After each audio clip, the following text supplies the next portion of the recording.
Hello, hello, hello, beautiful creatures of the world, and welcome back to Coffee with Kerri-Lynn. Haven't done one of these in a while. New cup too. I was having a day a couple weeks ago, and I was like, we went secondhand shopping, and I was like, the first thing I see that makes me smile, I'm gonna buy, and that turned into I'm gonna buy everything that makes me smile on that particular day, and we did, and got my cup for 99 cents. We haven't done one of these in a while. As many people know, if you're following me on my personal Facebook page, or if you're following me on my Instagram, Dad passed away on Thanksgiving, so we have not put a video out since. Grief is a funny thing, and I just didn't have my heart in it. I needed time. Our family needed time. It was very sudden, so we just right on the holiday. So we just needed some time, and now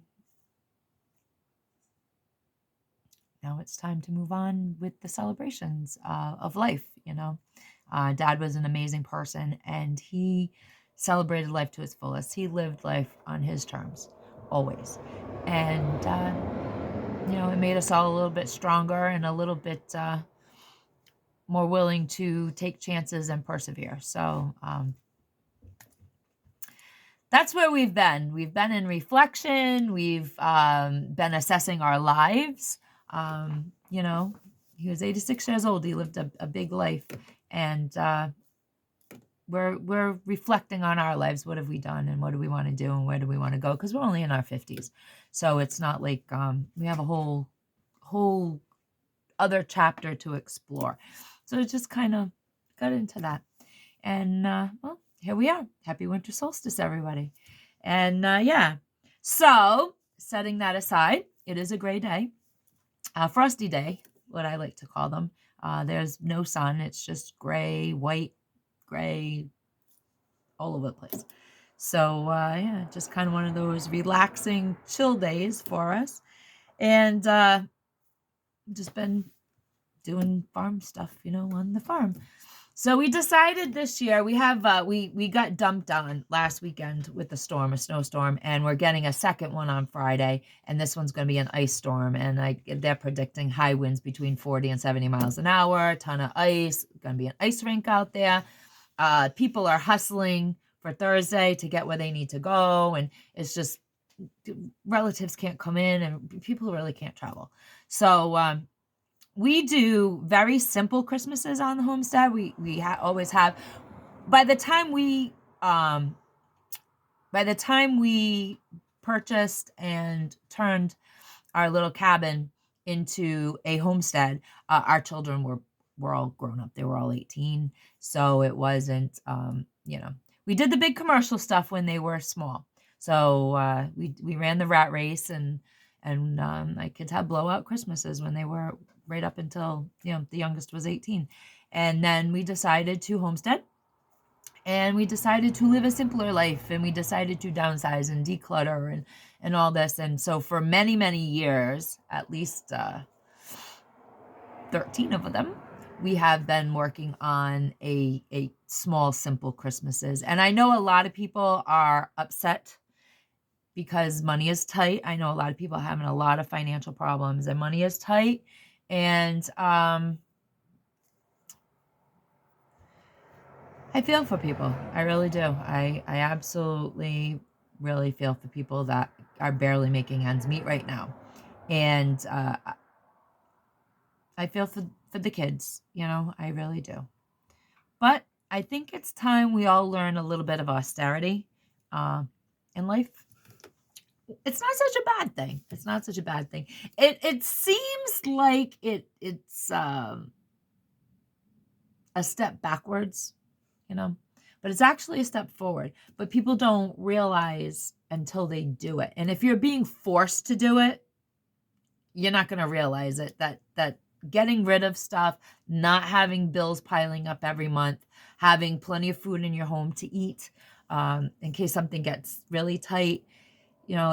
It's just, it's more of a sense of a safety net. The bank can't come and take my car away because I paid for my car. I paid cash. I bought a car we buy our vehicles on the side of the road, so we don't owe. We don't have a mortgage. We don't. So it's just like, if anything happens to himself's outside job, then we don't worry too much. We're going to eat, and we're going to be able to get around as long as we can put gas in the tank. And, we have 3 meals a day, and we don't really worry about it. And, the farm gives us our fresh vegetables. It gives me, we got apple trees, we got elderberry trees. I make my own jam. We do all our preserving, all our canning. We have the chickens, we have the turkeys. So we're pretty, we're pretty much okay if something tragic happens to our paycheck. Let's just put it that way.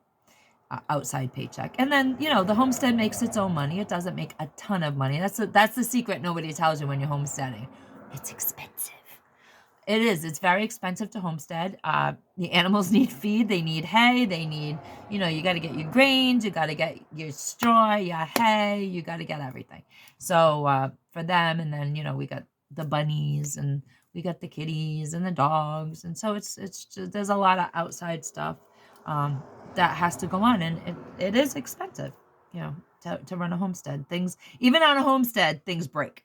And you have to have the money to fix them. So there you have it. But austerity is not that bad. It's not that debilitating. It really isn't. Except for when you are forced into it. And then, quite frankly, it sucks. You feel like you're less than. See, we've had a long time to adjust and get over that. We've never kept up with the Joneses, ever. My great grandmother used to say, they can have the boat in their yard. And, I'm very happy for them. I don't make the payments, they do. And that's how I grew up. That's how I've always felt. I am very happy for people that get brand new things, brand new cars, brand new boats, a pair of snowmobiles, and all that.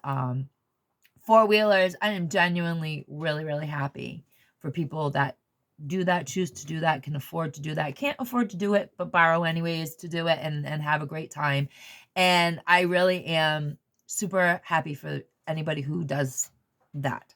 That is not me. I don't pay that bill. I don't want that bill. And, that's how it goes. I'm happy for you, but I want to live, as bill free as possible, as any human can possibly live. We live off the grid. So, we have phone bills, and of course you have to have, car insurances and things of that nature. So we have bills. Homesteads have bills these days. It's not like way back centuries ago where you had your homestead, you own your land, and that was the end of that story. And there's bills. And being a little more frugal with my cash affords me to place my cash in other places. That's all. Such as into my animals, into special treats, for himself and I, into dinners and things that entertainment. We take that and we put it into entertainment. We both have businesses, so money has to go back into the businesses. So it's not all fun and games all the time. We do have monthly bills, but they are much, much less than everybody else's monthly bill. And that's how it goes. But if you're being forced into austerity this Christmas, which a lot of people are, and they are having, my friends, family, everybody is complaining because it's going to be a small Christmas. There's nothing wrong with that, guys. Nothing wrong with the small Christmas. It's actually better for you. I know a lot of people are saying that they're broke and, they feel terrible and they just want to give. Well, why don't you give of yourself, Give of yourself to your family. Cook the meal, cook the desserts, make the festivity.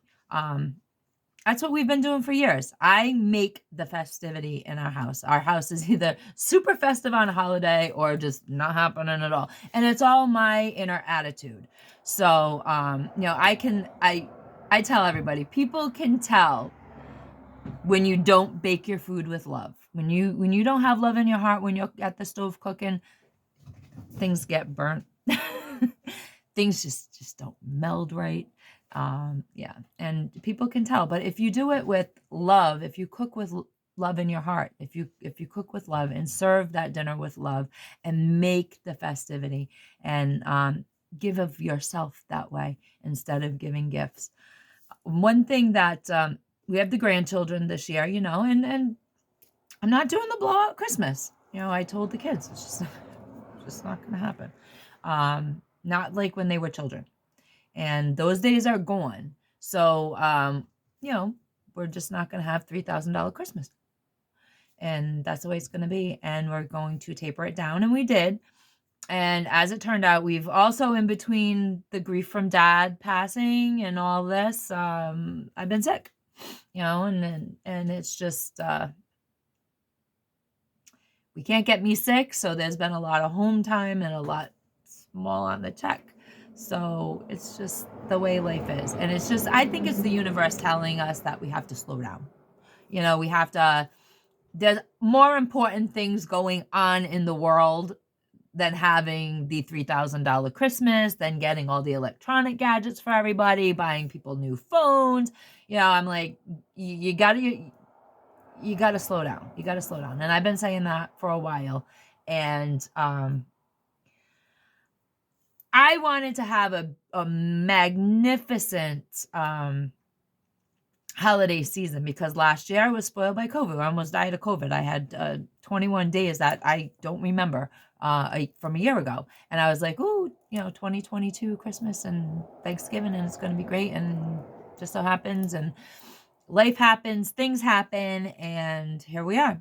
And now the kids are going to be practicing with us a very small Christmas. With the storm coming, I'm kind of, in some ways, that's another thing. That's another thing about the universe. She writes things. There were moments that I was stressing over the last couple of weeks. Oh my gosh, the small Christmas, I've been sick, we really can't hang out and party together, and all this Christmas festivity and holiday stuff. And well, last weekend snowstorm, this weekend is going to be an ice storm for the holidays. So the universe kind of wraps it all up and says, you really got to take care of yourself, and you really got to slow down, and this is how we're going to do it, because we know, Kerri, you're not going to do it. That's what she says. We know you are not going to do it. You are going to push and push and push and push, so we're going to force you to do it. So we are going to make our deliveries on Thursday night, and then we're going to hunker down on Friday, Saturday, and Sunday. Merry Christmas. It's just going to be himself and I on the farm with the farm animals, and we're going to have a good time. And I am going to do this is a new phenomena, having kids in the area again after many, many years. They grew up, they all moved away, and now they've come back with babies and things like that. So some of them have, and others still live far away. So himself and I have had quite a few quiet Christmases. And like I said, it's all in the atmosphere that you make. You can sit there and mope. You can sit there and feel bad. Even in the most austere Christmases, I know that people are going to get more than an orange in their stocking. It's just, we need to slow down. We need to simplify. And there is no shame, guys. There's no shame in having a more austere Christmas this year. There is no shame in not being able to afford things. There is no shame in saying, where you're having a big Christmas, saying, listen, why don't we only get for the kids? I mean, there have been slim Christmases in my lifetime. I was born in the 70s. We went through that whole 70s debacle, with Jimmy Carter. And it was, I'm from a very large family. And, when the cousins and everybody gets together, the nothing to a 50-person Christmas. That was like a drop in the hat. And then you add on. Now you start adding on their spouses, and it's just like, it's crazy. It could get really, really crazy. And there was years when, Jimmy Carter years, gas crisis, when everybody had to be like, well, we're only going to get for the kids. And then it was, well, we're only going to get for the kids under 18. And even in my time, when I had children, I mean, it got to the point where things were a little tight in the 90s there a little bit. And only the kids under 18 could have a gift, because there was just so many people, and things were tight. And then we had the stock market crash in '08, and that was another not so lavish year. And then we got the homestead, and we started really tapering it down. And like I said, when my kids turned 18, it was just kind of like an over thing, and they moved away. My kids moved out of the house before they were 20. It's just because they wanted to explore the world. That's how we raised them. I called them my little traveling wilderberries, and that's it.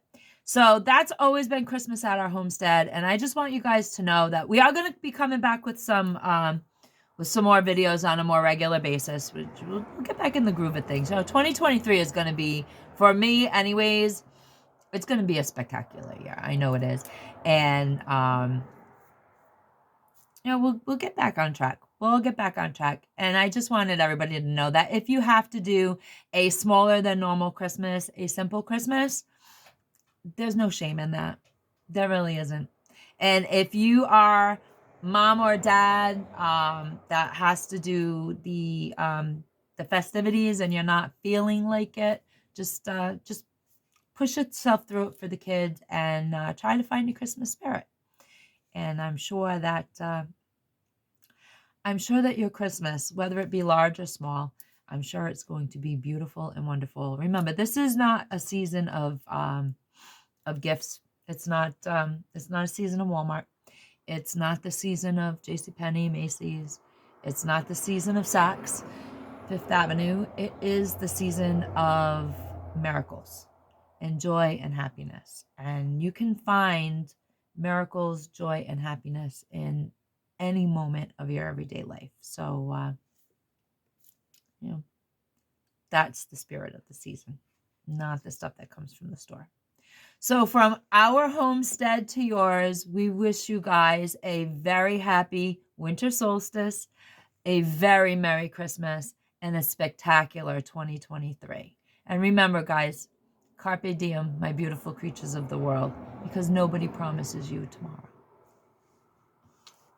Merry Christmas.